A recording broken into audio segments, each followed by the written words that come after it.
So they found out her name. Her name is Naima Jamal. Naima Jamal. Do not forget that. Naima Jamal.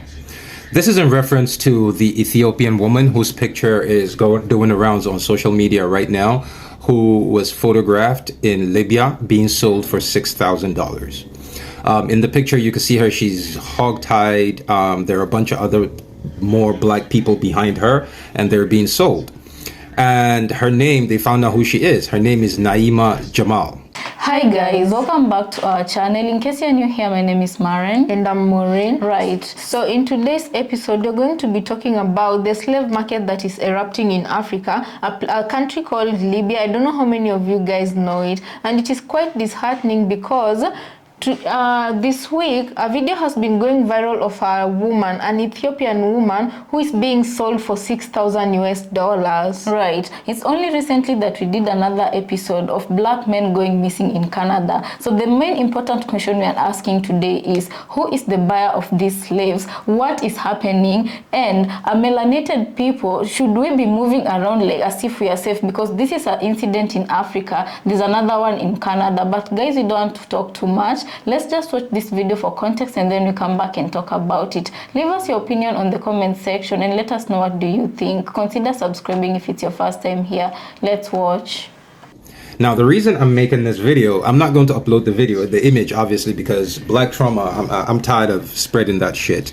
But the reason I'm having this conversation is a couple months after, what's his name, Gaddafi fell, this became a thing.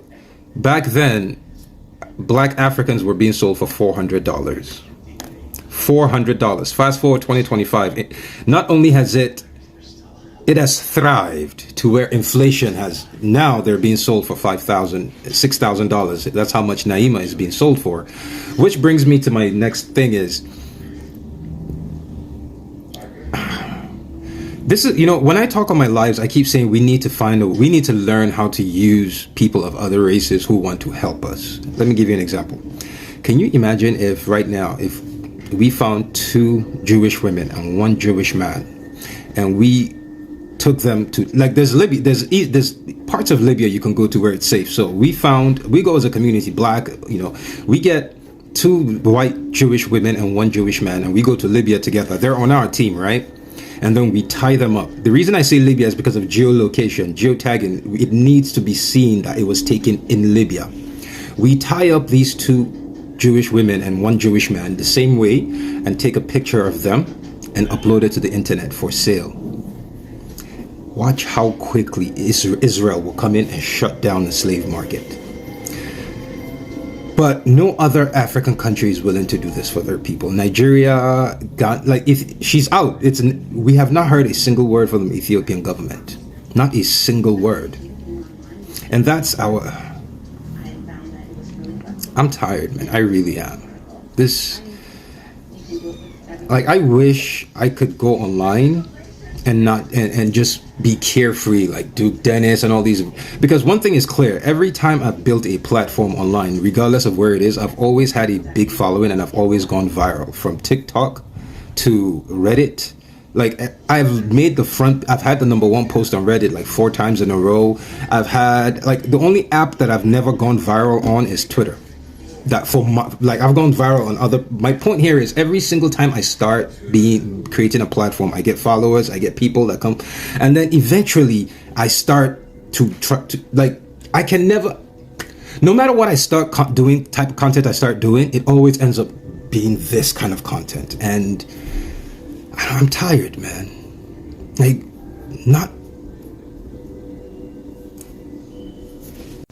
This is the most common of all the questions that's asked. So too many people have asked, so I will do my best to answer as best as I can. For example, for starters, I would say the entire nation of Mauritania. So Mauritania did not decriminalize, they did not make slavery illegal till 1981. And even though they made it illegal, it was just illegal on paper. And it wasn't until 2007, I believe, that because of international outcry from the global population, that was when Mauritania passed a law that says, okay, they will start to prosecute people caught still engaging in it. But again, the entire country, like their economy, they don't want to admit it, but their economy depends on that. So yes, Mauritania is a very big buyer. Biomedical companies, laboratories, think companies that need human body parts, that want to do testing, human traffickers, a lot of rich people who what's the word I'm looking for? Who have the money and don't want to wait for an organ. So a lot of these organ donors, those are people who buy. A lot of big, massive agriculture. So the men end up working. The women, some work, some are seen for you know what. So the women, it depends on how attractive they are. All these wealthy men, the Epsteins, the Europeans, the Arabs, the Arab princes, they're buying them. So it's and then you go to a lot of women that you see walking around on TikTok here, where they show these street walkers. A lot of them come from there. So it's a booming business. Slavery is a booming business. It is probably about, I've heard, is about $350 billion a year industry. So yeah, no one's trying to stop $350 billion a year. So, but I hope you get the general idea of who's buying now. Now, as far as biotech companies, you got to remember one thing: gynecology as a medical profession, even medicine. A lot of the things we have today, don't forget, were tested on live slaves. Gynecology as a profession, they literally used Black American women. So every woman out there who's happy, her they literally tested on Black American women slaves. So their labs in the middle of nowhere with a bunch of women locked up in a cage being tested on. It's a shitty world, but this shit is not stopping anytime soon. It requires collective global military intervention, and there's just too much money in it for people to want to stop it. So guys, welcome back.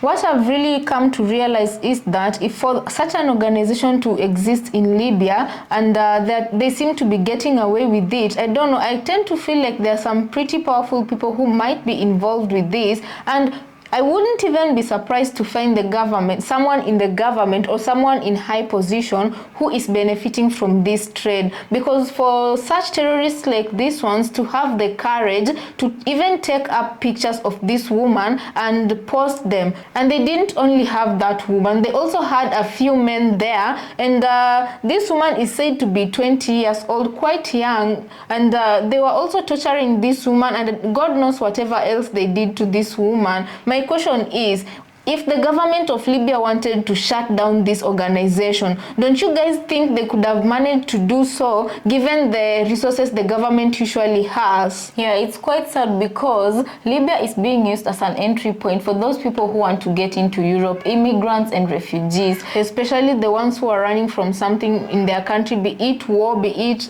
hunger or starvation. In short, these are people who are running from their countries to go and look for a better life. Yeah, and my question is, does it